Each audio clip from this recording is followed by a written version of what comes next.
हरे कृष्णा श्रीमन नारायण। तो आशा है आप सब लोग खुश है, स्वस्थ है। भगवान श्री कृष्ण के इतने सारे रूपों के अवतार है, उनमें से श्री विष्णु के अवतार श्री हरि हम जिसे कहते हैं। हरि शब्द का अर्थ है जो हमारे दुख, दर्द और कष्ट को हरण करते हैं, हमारे पापों का हरण करते हैं, हमारे मन में जो कलेश अशांति है वे हरण करने वाले श्रीमन हरि है।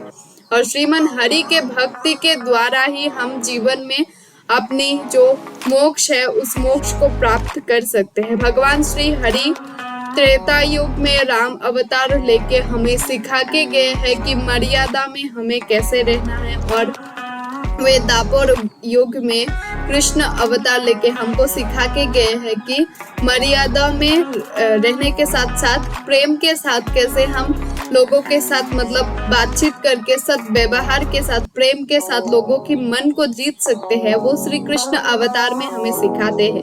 और इस कलयुग में हमारा जो कल की अवतार होने वाला है, वो कल की अवतार वर्णन किया गया है कि वो बहुत ही भयंकर एक अवतार होने वाला है। भगवान श्री कृष्ण कहते हैं हमारे ग्रंथों में कि जो मनुष्य का व्यवहार धीरे धीरे दिन तो दिन बर्ताव, व्यवहार, आचार ये सब गलत दिशा और बढ़ता जा रहा है। लोगों के प्रति अहिंसा, मोह माया घेरा हुआ संसार होता जा रहा है। तब जाके श्री कल्कि जी का अवतार भगवान विष्णु के जो अवतार है वो अवतार भी बहुत सारे भयंकर वाले होने वाले हैं।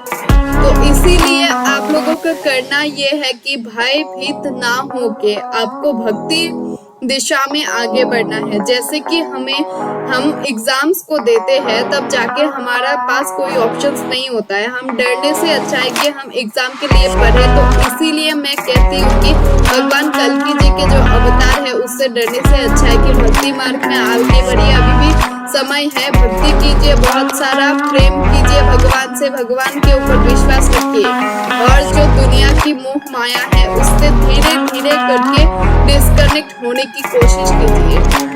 आप भगवान की प्रति जो प्रेम है वो एक भूखे प्यासे आदमी का जो खाना कपड़ा होता है, जैसे बेसिक नीड होता है, भगवान भी हमारे लाइफ में बेसिक नीड की तरह होंगे।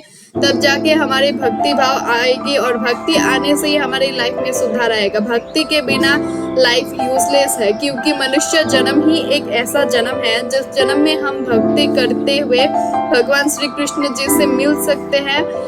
जैसे कि हम कहीं भी मीटिंग में जाए तो उनका इनविटेशन कार्ड और अपॉइंटमेंट लेके डॉक्टर के पास जाना पड़ता है। इसीलिए भगवान के पास जाने के लिए भी हमें भगवान की भक्ति ही एकमात्र जरिया है। माला जाप कीजिए, भगवत गीता का पाठ कीजिए, सत्संग कीजिए, और सत्संग के द्वारा ही भगवान श्री कृष्ण का जो अपॉइंटमेंट है उस अपॉइंटमेंट हो जाएगा। और उसके बाद आपको मृत्यु के बाद अगर आप सेवा सदाचार में आगे बढ़ते रहे, पूरे जीवन में अगर खुश रहे, भगवान के साथ जोड़ के रहे, तो मोक्ष होना एकदम पॉसिबल है। और 100% गारंटी के साथ मैं कह सकती हूँ कि मोक्ष प्राप्त होगा। ये मैं नहीं कह रही हूँ, ये प्रोसेस करके हमारे जो पूर्वज है वो भी ऐसे ही मोक्ष प्राप्त किए हैं। और भगवान विष्णु, श्री हरि नारायण, श्री कृष्ण हमारे भगवत गीता में अर्जुन को भी ऐसी दिशा दिखाते हैं कि हे पार्थ, इस संसार की मोह माया से तुम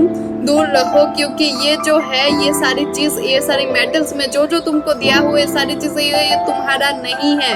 ये आज जो भी है ये मेरा था, ये मेरा है, मेरा रहेगा, ऐसा बिल्कुल भी मत मानो। क्योंकि इस संसार का सृष्टि पालन और विनाश करता सिर्फ मैं मतलब भगवान श्री कृष्ण खुद को कहलाते हैं। और भगवान विष्णु ये भी कहलाते हैं कि जब सारी सृष्टि विनाश हो जाएगा फिर भी मैं इस सृष्टि के अंत में भी मैं रहूंगा। जो मैं पावर मतलब श्री विष्णु खुद को कहते हैं कि मैं अनंत ऊर्जा से भरा हुआ हूँ, और मैं ही इस यूनिवर्स मतलब विश्व ब्रह्मांड को, जो हम ग्रह, तारा, चंद्र, सूर्य, ये सारे चीजें, वृक्ष, लताएं, पशु पक्षियां, मनुष्य, ये सारी धरती, ये सारा मंगल ग्रह, ये सारे जो प्लैनेट्स है, जो सारे हमारा जो भी है अनंत काल तक जो भी चलता आ रहा है, जो चलता रहेगा, हम नहीं रहेंगे लेकिन भगवान श्री कृष्ण रहेंगे। और मनुष्य जन्म हमको अगर मिला है तो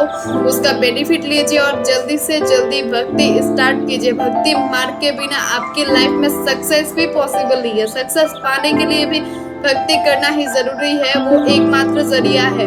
आप